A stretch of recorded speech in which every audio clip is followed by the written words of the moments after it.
একটি ছোট গ্রামে থাকত রিমন নামে এক মিষ্টি ছেলে। সে খুব দুষ্টু ছিল, কিন্তু মনটা ছিল নরম। চকলেট আর মোবাইল গেম ছিল তার সবচেয়ে প্রিয় জিনিস। এক সন্ধ্যায় আকাশে চিকচিক পড়ে উঠল সরু এক চাঁদ। গ্রামের মানুষ ছাদে উঠে তাকিয়ে রইল আকাশের দিকে। রিমনও মায়ের হাত ধরে আকাশের দিকে তাকাল। মা মৃদু হেসে বললেন, রিমন, আজ থেকে পবিত্র রমজান মাস শুরু। রিমন কৌতূহলী চোখে জিজ্ঞেস করল, রমজান মাসে কি হয় মা? মা স্নেহভরা কণ্ঠে বললেন, রমজান হল ধৈর্য শেখার মাস, ভালোবাসা ভাগ করে নেওয়ার মাস, আর আল্লাহর আরও কাছে যাওয়ার মাস। পরদিন ভোরে যখন চারদিক নীরব, তখন রিমন প্রথমবারের মতো সাহারিতে উঠল। চোখে ছিল ঘুম, কিন্তু মনে ছিল আনন্দ। পরিবারের সাথে বসে সে সাহারি খেল।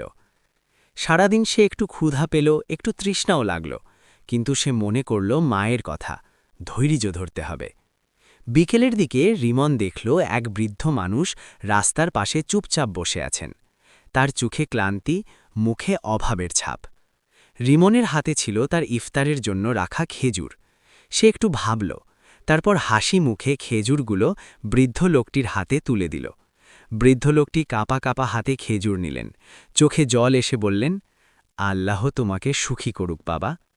ঠিক তখনই রিমনের মনে হল চারপাশে যেন এক অদ্ভুত আলো ছড়িয়ে পড়েছে। আকাশের চাঁদটা যেন আরও উজ্জ্বল হয়ে উঠল। বাতাসটা হয়ে গেল আরও শান্ত। সেই মুহূর্তে রিমন বুঝল, রমজান শুধু না খেয়ে থাকার নাম নয়, রমজান হল ভালো কাজ করার নাম। রমজান হল অন্যের মুখে হাসি ফোটানোর নাম। রমজান হল নিজের মনকে সুন্দর করে তোলার মাস। সেদিন থেকে রিমন প্রতিজ্ঞা করল, সে শুধু রমজানেই নয়, সব সময় ভালো মানুষ হওয়ার চেষ্টা করবে। আর আকাশের সেই সরু চাঁদ যেন